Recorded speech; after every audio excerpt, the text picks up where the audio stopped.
The following podcast is sponsored by Structure Tech. I know I have learned the answer to that question, Bill, but I have since forgotten. I can't remember. All right. Reuben, that's the first time I think I've ever heard you say you forgot something that you once heard. Oh man, I've forgotten a lot of stuff, Tess. Welcome everybody to Structure Talk, a Structure Tech presentation. My name is Bill Ulrich alongside Tessa Murray and Reuben Saltzman, as always, your leaning three-legged stool. Leaning. First we're going to get away from three-legged stool. Now we're a leaning three-legged stool. Oh no. Yes. There's been a lot of weight on us lately. So, all right. And they were sitting on the side of it. So it's kind of a little cattywampus right now. But we'll get glued up and we'll be back in shape in no time. So would we pass inspection? Well, does anything ever pass inspection, especially with home inspectors in the room? Yeah, good point. Good point. Well, that leads us into today's conversation. We want to dive into some of the language that home inspectors probably shouldn't use when they're going through their inspections. And, these are simple things that people might say that have a lot of reverberation through the clients and the real estate agents. And even if there's some smart ears within the house, which frankly, or technically, is that even allowed? Like, can you record people who are inside your house?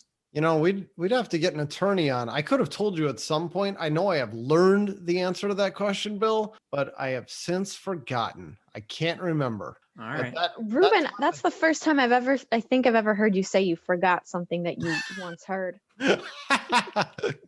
Oh man, I've forgotten a lot of stuff, Tess, and that is one of them for sure. I know it has come up because we've had home inspectors on our team who were recorded. There have been situations where people got really freaked out. And I mean, I want to say it is legal, but frankly, I can't remember.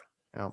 Well, it might be legal to record it. I'm not sure that it's admissible in a court of law. So there might be some law details or technicalities that get put together with these conversations, because it feels like a trap, right? And maybe you go in and you have an honest conversation, like we're a third party, we're an outside party to this transaction. We have no real stake in if this person buys a house or not. And if they want us to have a candid conversation and then somebody is recording you to use your words against you at a later time, I'd be interesting to find out where those things end.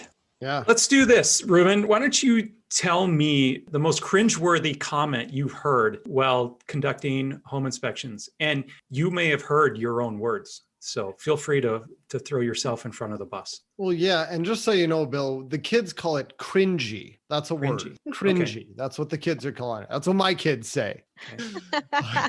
So cringe-worthy is dated. Yeah. Yeah. Sometimes even about me. It has happened. It's terrible. Can't imagine. Not often, but every once in a while I get that look. Dad, that's so cringy. All right. I'll share with you one of probably my biggest faux pas, something that I said during a home inspection that I shouldn't have. This was way back in the day when I was training with my dad. I had been doing this for a month or two or something. I don't know how long. And, the training process at Structure Tech at the time was not quite as formal as it is today. It was more like, let's go. And you follow me around. And that was about it. So there was a house where I still remember, this was on Westwood Lane in St. Louis Park. And I remember who the agent was. And I remember there was a Whirlpool tub that was not working. You'd hit the button and it just it'd make this buzzing noise. And it's not that it wouldn't prime. It was toast. It didn't work. And the buyers were, they were really frustrated. They're like, well, we needed a working Whirlpool and that's important to us. And I said, well, yeah, in that case, you should ask the sellers to fix it, if that's supposed to be working. And oh my goodness, was that agent furious. Oh, and I don't think she said anything at the time of the inspection. I don't think she was even there. I think it just got back to her what I had told the buyers. And yeah, that was bad news. What it comes down to is, as the home inspector, don't get involved in negotiations. Don't say who should do what. That is none of your business. Stay in your lane. Talk about the house. I could have said the whirlpool is not working. And, if you want it fixed, you're going to have to get it fixed. I could leave it at that. But saying who should do it, now I'm going outside my lane. So anytime you start a sentence with the seller should, you might want to reel that back in as quickly as possible. Yeah, totally. And I think there's a lot of things that somebody could recommend the seller do that starts exactly like that, Bill. And I can't really think of any that would be acceptable. Can you guys? Just one. What's that? They should clean the litter box.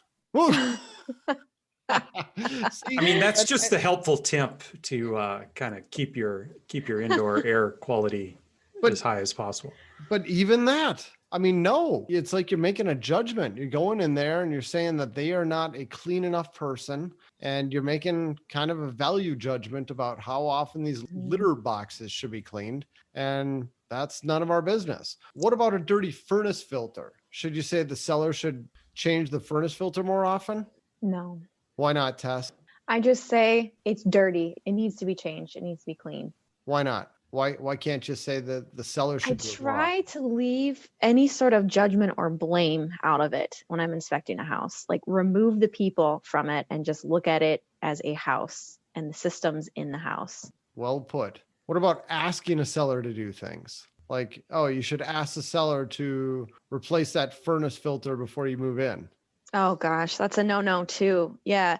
Like you said, it's important to stay in our lane, and it's our job to come in there to inspect the house, present the facts, report on the condition, defects, safety upgrades, maintenance items. But when it comes to, like you said before, who should do what, when they should do it, they should have been doing this, they haven't been doing this. That's kind of a gray area that we really try to stay out of. You ever have a situation where you said something dumb that you wish you wouldn't have said, Tess? Gosh, as you were talking, I was thinking back, and I think when I was hired on, what is it, almost 5 years ago now, I had a little bit more, I'd say, formal training than you had, Reuben. But I think that our team did a really good job of sharing their own personal stories, just like yours, cringy stories of what they said and why they shouldn't have said it to me when I went through training. So that was super helpful. I've always been really cautious about what I say to somebody and what I don't say. But that aside, there have been some instances where I've had sellers or sellers agents that have contacted me after an inspection and wanting information. Yes, wanting information about how the inspection went. I think I'm a fairly kind person and caring. And so I had one agent, a seller's agent, who called me, asked me how the inspection went. I basically said everything went smoothly. The buyers were there, not sharing any information, but just being kind and just letting her know everything is completed. They'll be getting the report, blah, blah, blah. And she proceeded to kind of tell me what a pain the buyers had been at that point. And like the details of the conversation kind of have faded from now. But I remember just listening to her for about 15 or 20 minutes, just listening to her, how upset she was with the buyers and how their agent had been conducting everything and the whole situation. And I just listened to her. Then, Reuben, do you remember what happened next? I think you got a phone call.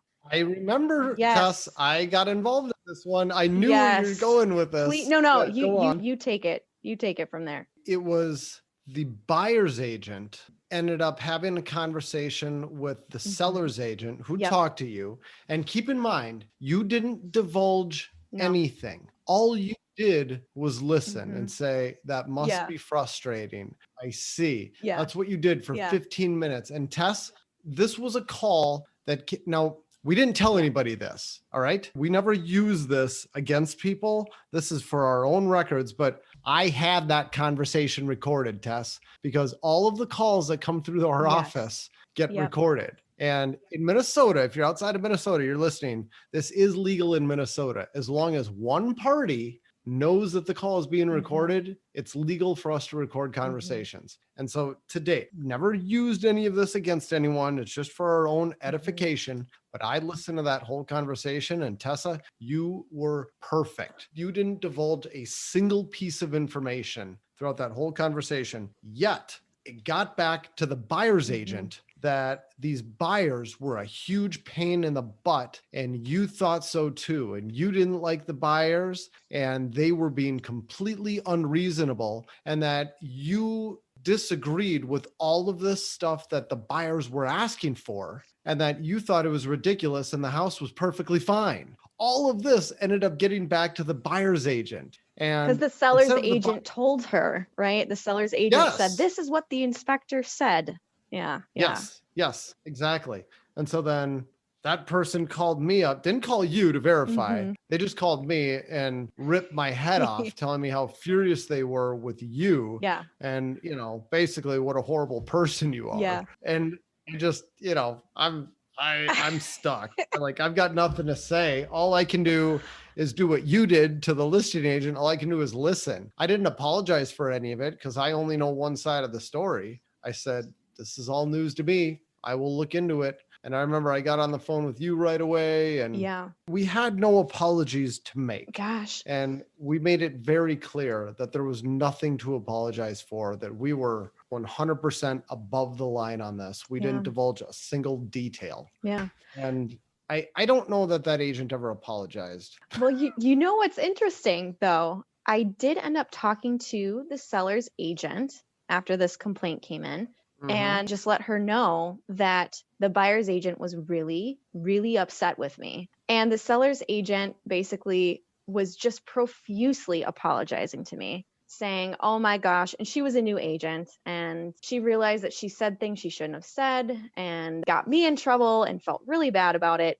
And so she sent some really long apologetic emails to the buyer's agent. And the buyer's agent was still really mad. But I will tell you this, Reuben, that buyer's agent has since requested me on inspections. So even though she never offered a formal apology, I think she realizes that we didn't do anything wrong, and that we're actually a really good company and have, good customer service, good quality inspections. Awesome. I think she's been in attendance in some of our online CE classes that we've offered, and she's, sent us communications over those too. So I think she's in our corner now, but that's pretty cool. That was traumatic for me. And the takeaway from that, for anybody that's listening, if you're a home inspector, the takeaway from that is, you know what? It's probably not a good idea to have a phone call with the listing agent. No matter how nice they are, no matter whatever, if they call you, just state the fact, I can't be disclosing any of this information to you, and get off the phone as quickly as you can. Be professional, be nice, but get off the phone. That's kind of what I learned from that. Should we role play that? Should we try it? Yeah, I'll be the listing agent. You want to be the inspector? Oh, I was gonna be the listing agent, but no, let's do it. Let's try it. You be tough, Tess. You be tough. Okay, I will. Ring, ring. Hey, this is Reuben. How's it going? Hey, Reuben. I am the listing agent at blah, blah, blah. And I just wanted to know how everything went today. My sellers were really anxious, and they lived in this property for 30 years. They love it. How did everything go today? Oh, the inspection went very well. Thank you.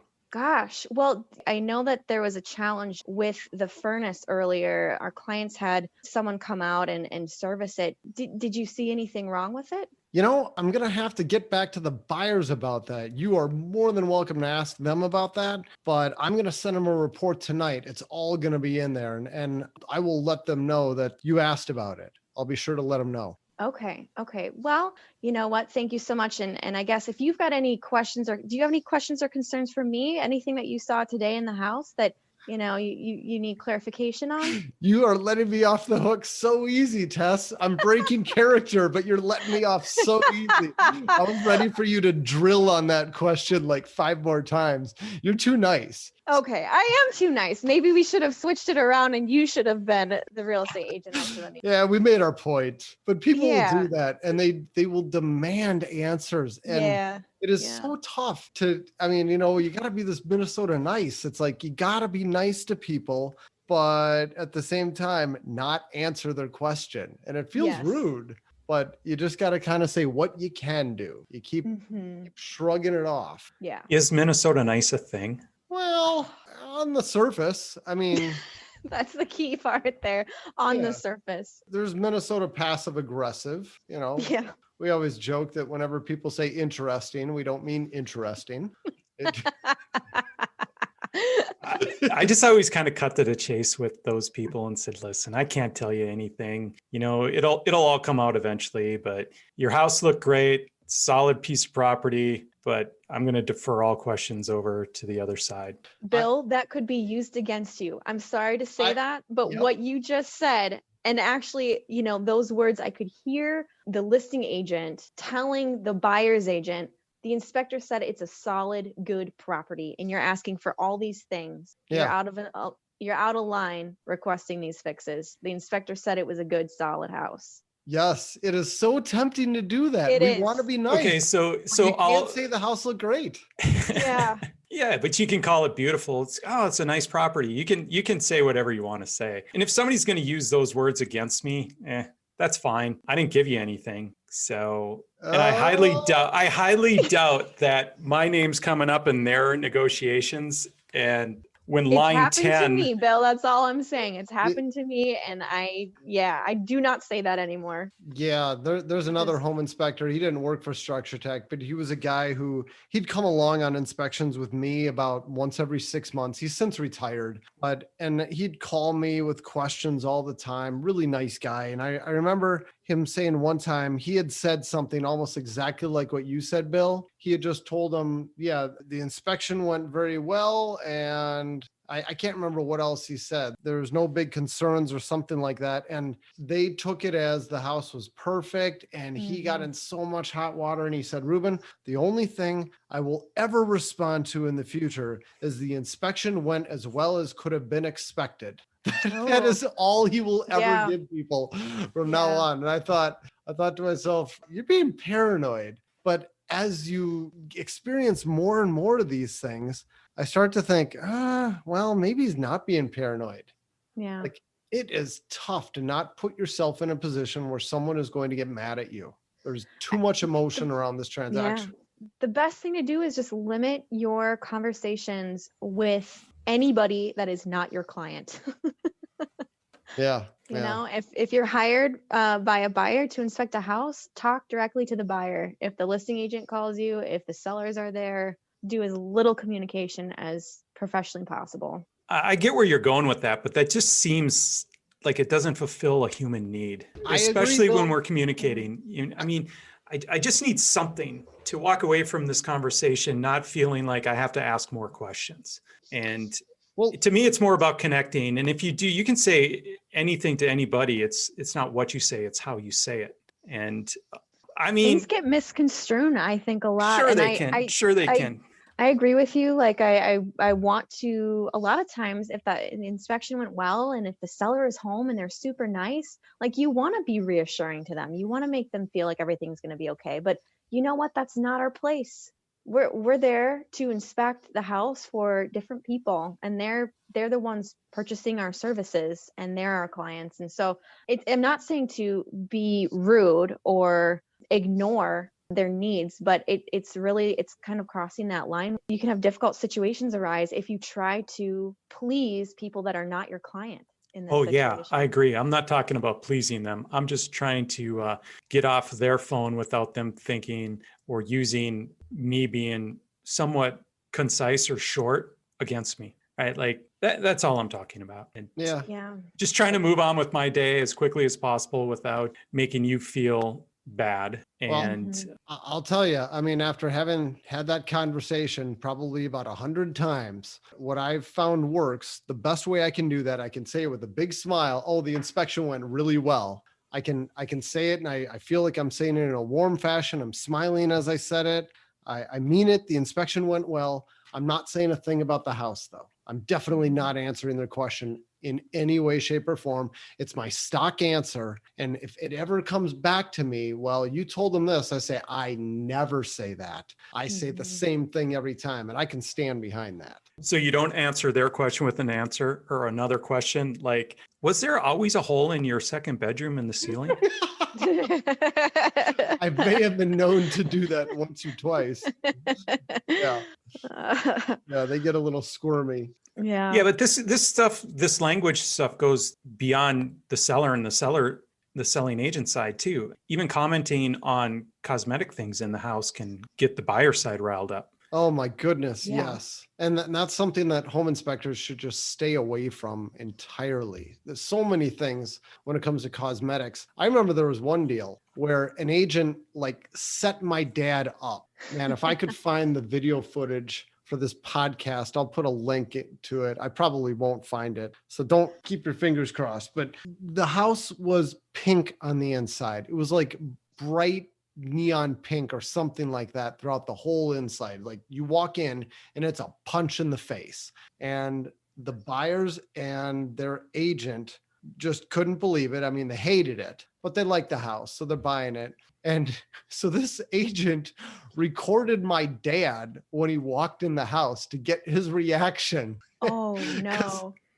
Because she just, I mean, they thought it was just a riot. Yeah. And so they were recording him as he walked in. And, my dad walks in and he had a pretty good poker face. He just kind of walked in, he looked around, he looked up at the ceiling, he looked all around, raised his eyebrows, nodded in affirmation.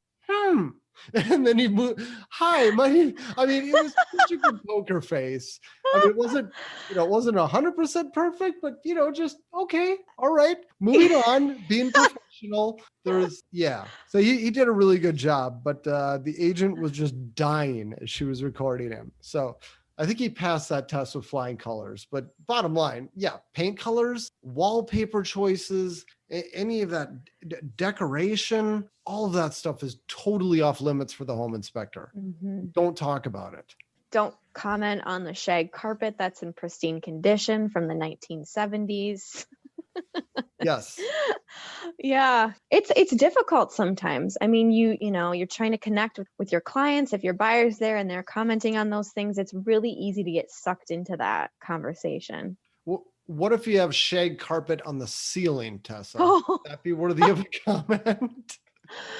Please post that picture in the show notes. Put a link to it. Oh Yeah, my goodness. we just had an inspector. This is hilarious. Jeff posted a really creative picture of a ceiling with shag carpet on it. Yes. Well, I may have to sit on that one for about a year. The house is too easily identified. And whenever it's something like that, and it's not really a home inspection thing, I don't want someone getting mad saying we shared their house. So yeah, might be another year before I share that photo. Yeah, not that there's anything wrong, but what that is that's a Zoom room now, and it's a response to COVID-19. And that's where they can go have very clear conversations with outstanding equipment on all their Zoom meetings. Oh, that, Bill, that's interesting. Mm-hmm. Really interesting. Good point. I let those guys off the hook. Totally. Yeah.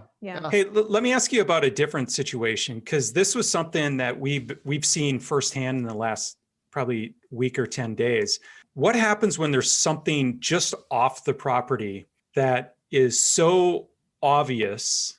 Should an inspector comment on it in terms of, we're talking about things not to bring up or not to say, but how about things that aren't actually part of this property, but anybody with eyes can see them? Should you bring this up in conversation, either in the report or with the client? So I'm assuming that you're talking about like being across the street from a really rowdy bar, and that the cops get called there all the time and it's right across the street. Is that what you're talking about, Bill? Something like that. Or maybe there's a freeway that is, stone's throw from your backyard, or, something that you would assume is in conversation already between the buyer's agent and the buyer. Mm-hmm. Maybe there's a train track, maybe there's a light rail. People in Southwest Minneapolis are going to kind of be going through that now. They've got, the LRT moving through there. Are those conversations that should be talked about from an inspection standpoint? I say, heck no, absolutely not. I don't feel like this is gray area. That is not what I am there to do as the home inspector. I'm not there to tell them what a freeway is and why it matters. I'm not going to talk about overhead flight patterns for planes. I'm not going to talk about train tracks and what they mean. And hey, these are train tracks. Trains travel along them and they can make noise. I'm not going to say anything like that during a home inspection. And sorry, Tessa, maybe I answered that too emphatically. I didn't really give you the room to disagree with me. I'm sorry. Well, no, I agree too. And actually, I was thinking two other things that have come up for me: flight patterns, airplanes, when we're inspecting close to the airport, and you hear that plane traffic all the time. And then another one I've been asked about before too is overhead power lines. And if that's something that, that we would talk about or be concerned about, EMF stuff, which Yeah. we had a podcast about that a little while ago. That is beyond our scope. Yes. Is there a clear and present danger with these kinds of things? Because, like, to me, if there was, it wouldn't be there in the first place, or the house wouldn't have been built underneath the power line or next to the freeway or across from the rowdy bar, whatever. I it might love be. that logic, but I don't know if I don't know if I'm that optimistic. As science develops and as we learn more and more things, something that didn't used to be a concern might be a concern now. We just didn't know it, just ignorance. Like, for instance, like people used to play with mercury in science class back in the 50s. Now you don't touch that stuff. It's toxic, right? So I don't know. That the podcast we did with Eco Shaley was really fascinating, and it kind of changed my perspective on some things. So I can't answer that question, Bill. What we know today might be different 10 years from now, 5 years from now, 100 years from now. I don't know. Yeah. Well, Yeah. one thing's for certain that you never comment about, and this is like never, never, never, never personal possessions, right? Like, I mean, that is some serious danger you're walking into right there, because you just never know who you're gonna ruffle in that. Well, and it's none of your business. You were Right. in somebody's house. Yeah, Right. You don't say anything about it. Off limits. definitely. And you know what? Back to kind of what we were talking about at the very beginning. When we're training inspectors, we always tell them, just assume that there is a camera or recording device in this house when you're inspecting it. Just assume that you're being listened to, that you're being watched, and don't say anything that you wouldn't want the seller to hear.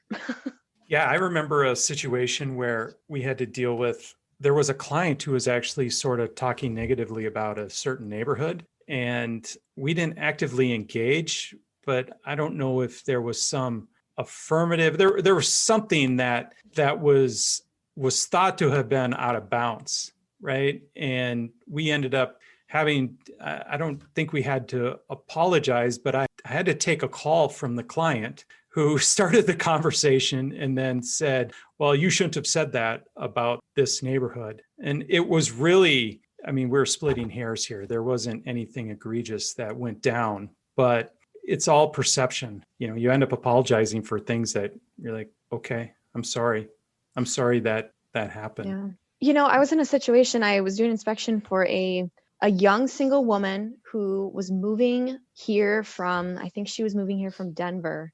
She was a teacher, and she was looking at buying a house in a specific neighborhood here in the Twin Cities area, one that is, I think, known for higher rates of crime and that sort of thing. She really didn't know about that, and she was asking me questions about the neighborhood and about safety and about those sorts of things. It was really difficult, but I just, I had to kind of step around that conversation and tell her that's something that I don't know about and I can't really tell you about. That's why you have a real estate agent, is to help you. Well, and actually, I guess real estate agents can't really tell their clients about that either. That's something that she needs to research on her own. Right. And that's a tough one. And I think when you're doing inspections for people that are moving from out of, from a different state or different area, and they don't know, they're looking, for answers, but we can't answer those. We had Rhonda Wilson on the show. It feels like it wasn't that long ago, but I Yeah. swear she was in the studio. Yeah. So that had to be Over a year ago, probably. Yeah, it was probably about a year ago, something like that. And we talked about fair housing with her for a while. That was fascinating. Yeah. She talked about all the stuff that as a real estate agent, they can't say to their client. I mean, she can't talk about crime statistics. I think she can't even talk about like certain compositions of neighborhoods. What was it? It was like either schools or churches or something that might lead people to believe that there's more families I mean, Mhm. just stuff that you would have no idea. Yeah. Yeah. What she was talking about is you can't advertise that it's family friendly or That's it. Right. Yep. Yeah. That's right. Can't use the word family, right? I defer that question to Rhonda. We're outside I- our lane now. Yeah. It was a great podcast. Let's put it Yeah. that It was. way. It was Yeah. enlightening for us. Yeah. But we as home inspectors ought to try to follow those same rules. I mean, don't Mhm. comment on it. It's none of our business. It's not part of what we're there to do. And we're Mhm. just throwing our opinion around at that point. We have no expertise in that matter. Mhm. I have a question for those questions. Is that important to you? Yeah. I can't answer. I'm moving on. So, Well, Well, you Should we know try what? it? You know what was really ironic? That young single woman, the school teacher who was looking at that house, she did not follow me around for the whole thing. She showed up at the beginning, but she was inside, kind of just like measuring and imagining where she's going to put furniture. And while I was on the exterior, this was a morning inspection. Something went down literally a block away, and there was about 10 cop cars that showed up and raided a house during the inspection. wow. And she missed all of it.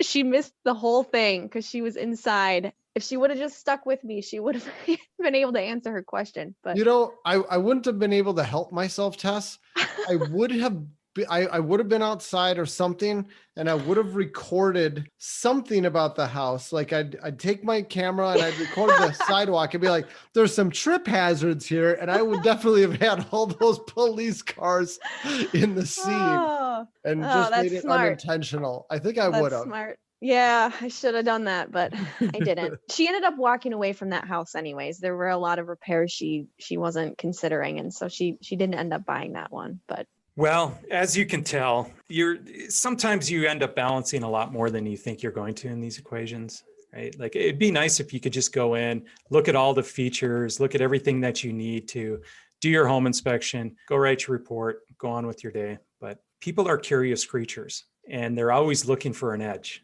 So anytime they spot somebody who might give them an edge, they're going to try to question them a little bit. So it's fun. It keeps you on your toes. And one thing's for sure, we're always learning and we get to learn from other people's mistakes and our own. So we try to communicate as many things as we can to as many people and ask, have you run into anything that we need to know about? Because I want to learn from your mistakes. So little nuggets of wisdom. Hopefully someone listening to this can take away and not make the same mistakes that we've made.